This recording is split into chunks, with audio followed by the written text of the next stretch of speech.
สวัสดีครับแม่พรครับสวัสดีค่ะหมอรวยช่วยได้จ้ะไอ้ปอกผ้ารวยค่ะสวัสดีเจ้าค่ะที่เนาะวันนี้มาตามเจ้าที่ผู้สูงเฝ้าทรัพย์เนาะจ้ะโอ้ยปังน้ำกันค่ะพี่ดอกเนาะอืมจังเลยเบื่อตัวเดียวหมู่บ้านเนาะกันอีกมื้อนี่กับตัวเดียวกันอีกจังว่าแต้มเดียวข่อยสิถอดลงพอเงินออกอยู่นี่รอเสียบดไปเทอละแต้มมันเป็นน้ำข่อยไส้อันนี้เท่าใดบุเกิดเฮาติดต่อผีต่อทางเฮาเกิดเฮาติดต่อผู้มื้อนี้เฮาก็บ่คนมีผ้าอืมแม่นข่อยก็อืมว่าอยู่เพราะว่าเฮาติดต่อภูมิเนาะจ้ะเฮาไปมีพระมีเจ้าเพิ่นมันก็ก็ว่ามื้อนี้ปังเนี่ยเพิ่นก็ว่าจังซี้ล่ะหมอรวยมื้อนี้ก็ปังเออปังคักๆมื้อนี้จ้ะผู้ใดเจ้าที่790จ้ะเป็นไดเจ้าคือกันอืมคักบ่ อันนี้ก็อืมมาน้ำกันสองรองอีกแล้วแจกอืมสี่ตัวเด้อคือกันเราเด้เราย้ายจ้าจ้ามาน้ำกันอีกแล้วมื้อนี้เด้อแจกสี่ตัวไปเลยอืมมันเข้าได้ย้ายเจ้าที่มันดูแลมือ FC เพิ่นบ่ไหวเด้อืมFC จ้าเพิ่นเงินทุนแล้วเด้มีแต่ว่าสิผ้ารวยกับเฝ้าตักเอาตัวเนาะเอออืมเฝ้าไปเอามันแม่นๆแน่เนาะเออ มีแต่ว่าสิผ้าเอฟซีรวยอยู่นี่แล้วทุนสิผ้าเบิดสิรวยดอกเออจะว่ารวยกับหมดตูดหมดเงินซื้อแล้วเนาะจังว่าเน้นนั่นน่ะจะเอ้ยซั่นน่ะอืมเน้นให้ FC เพิ่นแหน่เนาะอืมจ้าปังๆเด้อผู้สมเฝ้าทรัพย์เอ้ยมึง อืมครับผมคุณยายที่ปากขาวเอ้ยปังๆโหลดมานี่แตกเพิ่นว่าได้ล่ะเจ้าที่โตที่เพิ่นโหลดมาเจ้าเว้าให้ฟังว่าที่โตเพิ่นว่ามาว่านเพิ่นว่ากูก็สังได้ว่าวันหรณ์อยู่มื้อวานเราก็เว้าอยู่เด้ว่ากูก็สังหรณ์อยู่เด้กูสังหรณ์อยู่กูย้านมันเบิ่นอีกกูก็ย้านอยู่มันเบิ่นอีหลีว่าซั่นอืมกูก็สังหรณ์อยู่เด้เดี๋ยวนี้เนาะถ้าแม่นเบิ่นกูก็เบิ่น1ๆซั่นเดี๋ยวมื้ออื่นว่าซั่นมื้อวานอืมนี่ซั่นอืมสังหรณ์คักคือหยังมื้อวานเราก็ให้หนึ่งเนาะอืมแต่ว่ากูเพิ่นว่ามันเบิ่นหน้าเบิ่นหลังแล้วนี่นะมันสิมาเบิ่นหยังอีกเพิ่นว่าอืมเอ้ยมันล็อกคักคือหยังนี่เพิ่นว่า เอ้าต่อไปนี่เบิ้นอย่างเดียวเพิ่นว่าเอาเบิดตัวใดเอาของเจ้าที่เบิ้นไว้อย่างเดียวเก้าจ้าอืมที่เห็นเก่าๆเนาะจ้านั่นล่ะถามมาโลดเบิดก็ถามมาไปโลดนะแม่สิบอกนถามเพิ่นบ่ได้เฮาถามยากดอกเมื่อวานอืมเราว่าสิเบิ้น1อยู่เจ้าที่ก็เลยโอ้ยแต่ว่าเจ้าก็ได้เนาะเราว่าเจ้าเจ้าคือบ่เว้าแนวมีทั้งบนทั้งย้ายปานนั้นน่ะ ยายก็เว้าเอ้าแต่พี่ก็เว้าถึงมาวางได้วันน่ะเราว่าอยู่ข่อยเลยว่าอันข่อยเลยเว้าว่าเอออันอันเพิ่นเว้าก่อนข่อยเด้เพิ่นว่ามันก็เบิ้นหน้าเบิ้นหลังอืแล้วเนาะมก็เอาคือบ่เจ้าคือเฮาแม่คันเอาบ่แม่ก็เอานความหมาย1นั่นข่อยแล้วว่าซั่นเจ้าต้องเว้าให้เบิดแม่พรเพิ่นเว้าจังได๋เด้เจ้าเว้าเบิดทุกคำปากเพิ่นเว้าแหมเอ้ยเบิ่นหนึ่งโอ้ๆบ่เอาหน้าออกหลังแล้วจะสิๆเอาบ่ออกดอกเจ้าเว้าจังซี่ซื้อก็บ่ได้ติข้อยก็วางความหซั่นมายข่อยน่ะอยากให้เจ้าเบิดเว้าไปคำเว้าเพิ่นนั่นแหมให้เจ้าเว้าเพิ่นเว้าจังได๋ก็เว้าเด้อคือเพิ่นมาให้ฟังนำบ่แม่นว่าอันจ้าเฮาๆบ่แม่นว่าให้เฮาอันเพิ่นเว้าเนาะเพิ่นเด้เฮาอยากฟังคำเว้าๆจ้ะเพิ่นความหมายเด้อนี่ โอ้จ้าๆ FC เขาสิไปคิดเอาเองดอๆข้อยกลืมบ่ข้อยเอก็หนักอปากโทษหมู่บ้านนี่หามันเอนี่อ อืบ่ให้เพิ่นบอกมพ่อเพิ่นบอกว่าเอ้ย11เจ้า11ค่อยเพิ่นเบิ่นหน้าเบิ่นหลังแล้วแต่สิออกบอกดอกบ่ต้องเอาก็ได้เนาะ11นี่น่ะให้เจ้าเว้าจังซี่ความหมายข่อยน่ะโอ้จ้าเพราะว่าเขาเจ้าสิไปฟังเอาโอ้11ก็ได้จังซี่ผู้อยากเล่นเบิ่นๆเห็นบ่มันเลยเสียอืมโอกาสจักได้ก็11แหมอันเจ้าที่ก็11แหมโอ้จ้า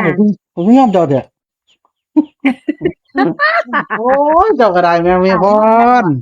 คักรว่ะมันปากนักนี่ล่ะอืมปากหนักบ่แม่นเฮาอย่าใช้คำว่าปากหนักเฮาเพิ่นเว้าหยังเฮาเว้านำเพิ่นแหมหมายถึงว่าเพิ่นเว้าหยังสู่ฟังเจ้าก็มาเว้าสู่พี่น้องฟังนำแหน่ จ้าเจ้าเว้าทุกคำเว้าจ้าเพิ่นนั่นแหมจ้ามันสิโอ้เป็นยมันสิแกล้งความหมายน่ะแต่เพิ่นว่าบ่เบิ่นเจ้าก็บ่เบิ่นนำเพิ่นไปโลดสิมันก็เลยบ่ได้รู้เรื่องจเออริงๆเพิ่นก็ให้อยู่ก็เลยมาอยู่ว่าบ่เบิ่นวันหนึ่งแม่นบ่ซื่อๆเนาะจ้าแม่นเออเพราะว่าเจ้าสังเกตว่ายายเจ้าก็ว่ายายว่าหนึ่งเจ้าที่ก็ว่าหนึ่งเจ้าก็บ่บอกหมู่นี่แม่นหมายความว่าจังได๋แม่นเจ้ามันหมายถึงว่าเจ้าต้องใส่ใจรายละเอียดในการฟังเพิ่นเว้าเว้าหยังมาเฮามาเว้าให้เพิ่นฟังนำคือจ้าเออจ้าหมายถึงว่ายายเว้าหยังปั๊บเจ้าที่เว้าหยังนี่ทุกคำนี่เอามาเว้าสู่พี่น้องฟังโลดเพิ่นอยากฟังคำเว้าเพิ่นนี่ล่ะ ความหมา จ้าย ข่อย จ้าโอเคโอเค อืมเออ สิบอก ระวังเก่าเป็นหกเด้อสิจะก็ว่าไปโลดจ้า เพราะว่ามันนี่ล่ะเขาบอกแบบนี้มันสิแจ้งความหมายข่อยแหม อืมจ้า มันสิบ่เสียโอกาสให้แม่นเจ้าเว้าวันหนึงๆทั้งแก่นาทีเนี่ยโอ้ยวันจะรวยแล้ว อืม อืมแต่ต้องเข้าใจนะ FC เพิ่นก็ลงทุนหลายบ่ได้อยากให้เว้ากันดอก แต่ความหมายเฮาต้องทำความเข้าใจไปนำกันเพราะว่าFC เพิ่นลงทุนเฮาหลายแหมเพิ่นมั่นใจเจ้าเพิ่นลงทุนเป็นหมื่นบ่ได้แม่นพอแต่ได้ใครหันน่ะ อืม แต่ละคนเนาะเพิ่นได้เป็นหมื่นเด้บ่ได้บาท2บาทเด้ จ้าโอ้ เฮาย เขาต้องคิดนำเพิ่นเด้ จ้ะ ข้อยก็คิดญาติเดี๋ยวเครียดอยู่ดอกแต่ว่าข้อยก็บ่เว้าก็บ่ได้ โอ้ขอบพระเกียรติ ให้เบาๆ เกียรติบ่เป็นแน่อือฮึ ให้เว้าๆนี่มันก็ FC มันเสียเงินเฮาอยากให้ FC เพิ่นได้เงินเฮาก็ได้นำเพิ่นคือกันให้เพิ่นถูก เฮาต้องเข้าใจเพิ่นเข้าใจเฮานะหมายถึงว่าเพิ่นบ่ได้อยากหยังเพิ่นบ่อยากได้หยังหลายดอกจากเจ้าเพิ่นอยากให้เจ้าเว้า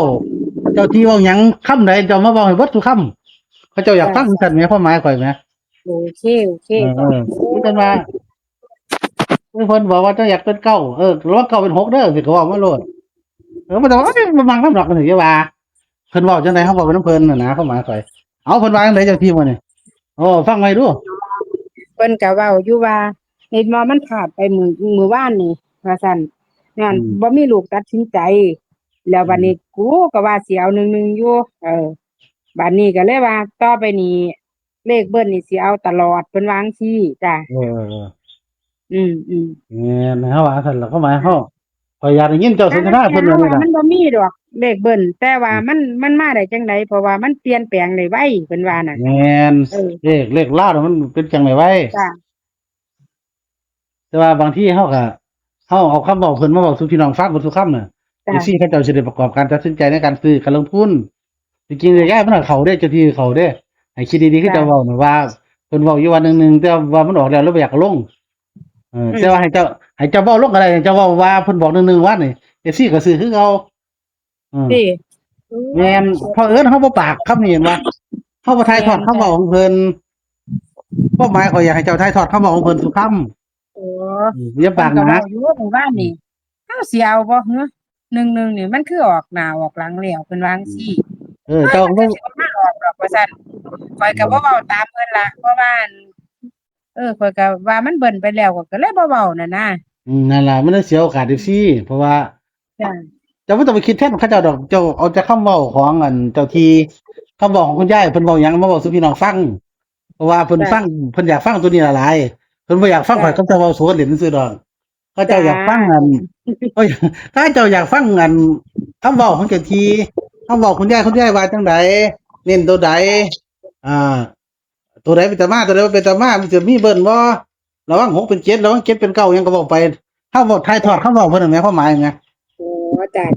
เพิ่นอยากให้เราเอาซั่นความหมาย FC น่ะเจ้ามีหน้าที่เราเจ้าบ่ต้องมีหน้าที่คิดแทนเขาเจ้านะมักตัวนี้บ่มักตัวนี้เจ้าบ่ต้องไปคิดเลยหน้าที่เจ้าคือถ่ายทอดคำเว้าเพิ่นให้เบิดทุกคำแค่นั้นให้เพิ่นถูกเพิ่นบ่ลืมเจ้าดอกเจ้าเสียข่อยนี่เจ้าก็เห็นอยู่ตัวเพิ่นให้จังได๋ FC เฮาให้เฮาคิดถึง FC หลายๆเนาะ จ้า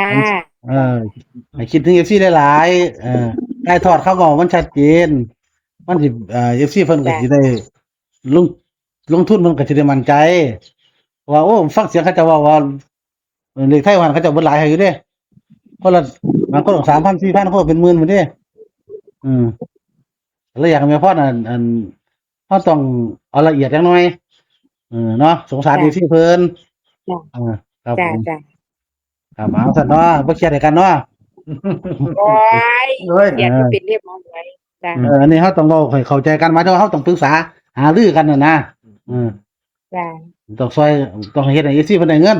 เฮาอย่าไปคิดว่าเฮาอยากได้เงินเฮาเฮ็ดให้ FC ได้เงินว่าจังซี่เงินมันสิมาหาเฮาเองดอกหมายถึงว่าเพิ่นสิตอบแทนคุณมาหาเฮาเองดอกเฮาบ่ต้องไปซีเรียสเรื่องนั้นเฮ็ดจังได๋ให้เขาเจ้าถือว่าจังซี่โดดเด้อคิดใหม่ทำใหม่ขอบคุณแม่พรหลายๆครับ สวัสดีครับ สวัสดีค่ะปังๆเด้อ